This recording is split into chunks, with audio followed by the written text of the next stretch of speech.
A woman, one leg made of wood, the other leg was her weapon. She was alone. She had no army, no tanks, no guns. All she had was a wooden leg and a mind that made the entire Nazi army tremble. The Nazis printed her picture. On the poster it said, "The most dangerous spy. Capture her, but not alive. Bring her dead." Her name was Virginia Hall, and this is the story of the woman who, with her wooden leg, defeated Nazi Germany almost single-handedly. This is the story of the most dangerous spy in the world. This is the story of the limping lady. In 1906, in the city of Baltimore, USA, a girl was born. Her name was Virginia Hall. Her father was wealthy. Her mother came from a rich family too. Virginia had everything a girl could want. Good clothes, a good school, good friends, but she never liked any of it. What she loved was hunting, walking in forests, climbing mountains. Her parents were worried. Why is this girl like a boy? But Virginia didn't care. She knew she was meant to do something different. Virginia studied hard. She learned French, German, Italian. She loved languages. She thought, one day I will become a diplomat, America's first female diplomat. She took the exam, scored well, but the U.S. State Department rejected her. Why? Because she was a woman. They said, women cannot be diplomats. Virginia was shattered, but giving up was not in her nature. She said, fine, if America doesn't want me, I'll go to Europe. In 1933, Virginia arrived in Europe. She worked in Turkey, Germany, France. She was traveling, learning, living, but then something happened that changed her life forever. One evening, Virginia went hunting. Her gun slipped. It fired. The bullet hit her left leg. Doctors said the leg cannot be saved. It must be amputated. Virginia was 27. She told the doctor, cut it off. The doctor did. Now she had a wooden leg. It was so heavy that even walking was difficult. But Virginia didn't give up. She named her wooden leg Cuthbert. Yes, she gave it a name. And with Cuthbert, she learned to walk again, to run, to climb mountains, to ski. The woman doctors said would never walk again was now skiing, climbing, and proving to the world that a wooden leg could not stop her. Then came 1939. World War II began. Germany invaded Poland. Then France. Soon all of Europe was under Nazi control. Virginia was in France at that time. She saw how the Nazis treated people, how they captured Jews, how the French were prisoners in their own homes. She couldn't bear it. She escaped to England. There, she joined British intelligence. She said, "Send me back to France. I will spy." The officers looked at her, a woman with a wooden leg. They said, "This is a joke." Virginia said, "Give me one chance." They did. She trained, learned parachuting, radio operation, codes, weapons. And when training ended, the officers were shocked. This woman, with one leg, was among the best. August 1941, night, darkness. A small plane landed in southern France. A woman stepped out. One of her legs was wooden. Her name was Virginia Hall. She was no longer an ordinary woman. She was now an agent of British intelligence. Her code name was Marie. Her mission, spy against the Nazis in France. She disappeared into the darkness, and the Nazis never knew who had entered their land. In France, Virginia posed as an American journalist named Marie. She traveled through cities and villages, talked to people, took notes, and sent all that information to London through her small radio. Where were German soldiers? Where were their bases, their supply routes? Everything. And the officers in London were amazed. How was one woman doing all this alone? But the real work had just begun. Virginia built a spy network in France. She trained hundreds of French civilians, taught them how to gather information, use radios,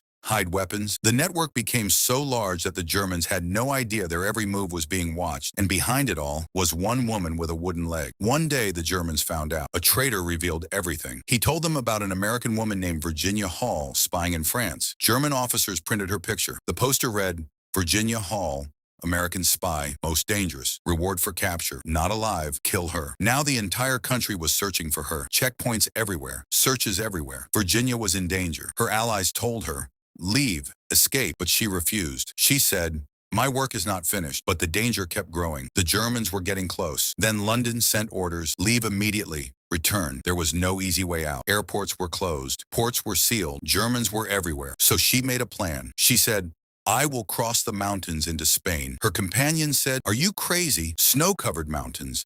And they looked at her leg. Virginia said, "Cuthbert is with me. Let's go." November 1942, Virginia put on her wooden leg, took a stick, and started climbing the Pyrenees Mountains between France and Spain. 10,000 feet high, snow, darkness, freezing cold, and a woman with a wooden leg climbing them. Others were with her. They were exhausted, falling, wanting to stop, but Virginia didn't. She kept going, stumbling, falling, rising again. 3 days, 3 nights, in snow and cold. And on the 3rd day, she reached Spain. Her foot was blistered. Her wooden leg was damaged, but she was alive. From Spain, she returned to England. She was honored, called a hero, but she didn't care for it. She said, "My work isn't finished. Send me back." The officers said, "You're insane. Your face is everywhere. You'll be caught." She said, "Give me a new identity," and she became someone else. Now she was Marcelle, a 60-year-old French woman. Her hair turned gray, wrinkles added to her face. She walked with a limp, used a cane to hide her wooden leg. Now no one recognized her. March 1944. Virginia was back in France, this time with the American OSS, the organization that later became the CIA. Her mission: sabotage before D-Day, blow up bridges,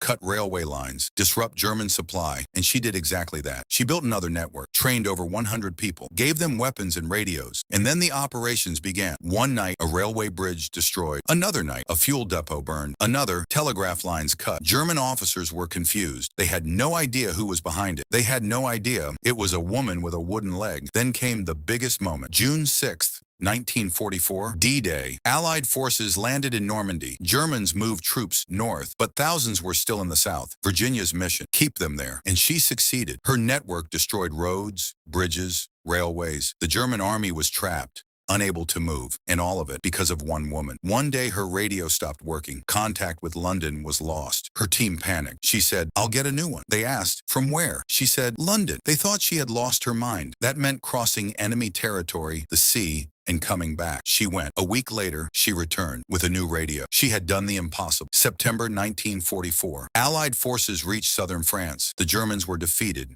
retreating. Virginia's mission was over. For 3 years, she had lived in danger. No rest, no safety, every day risking her life. And now, victory. She returned to America, a hero, but no one knew. Her work was secret. Even her family didn't know. Her mother asked, "Where were you all these years?" Virginia said, "Europe. Work. That's all." In 1947, she joined the CIA, one of its first female officers. But even there, she didn't get the recognition she deserved because she was a woman. And in those times, women weren't given equal opportunities. Her achievements remained hidden. Then in 1982, she received a call from the White House. She was to be honored with the CIA's highest civilian award, the Distinguished Intelligence Medal. She said, "I don't want it. I just did my job." But they insisted. After 40 years, she finally received what she deserved. At the ceremony, she stood with her cane, her wooden leg, 76 years old. When her name was called, the entire hall stood up, applauding. Tears in her eyes, she said, "I was just doing my job." Virginia Hall passed away in 1982, but her story didn't. Even today, new CIA recruits are shown a hall named after her. Her picture hangs there. A replica of her wooden leg is displayed, and her story is told to remind them what one determined person can do. Even today, in the villages of France where she once worked, old people remember her. They say there was a woman who limped, a woman who always smiled, a woman who gave us freedom. They don't know her name. They only know she came, she did her work, and she left. In 2019, 37 years after Virginia's death, the U.S. Congress passed a law in her honor. A military ship was named after her. It was the first time in history that an American military vessel was named after a female spy. That ship is called the USNS Virginia Hall. On the side of the ship, it reads, "The Limping Lady," the same name the Nazis once used to instill fear. But today, that name stands as a symbol of her strength. Even today, that ship sails across the oceans. Even today, her name is written on it. And whenever it crosses the sea, people say, "This is her, the woman who never lost, the one who never stopped, the one who was never afraid." She was Virginia Hall, and she always will be. Because some stories never die, some heroes are never forgot, and some women are remembered forever.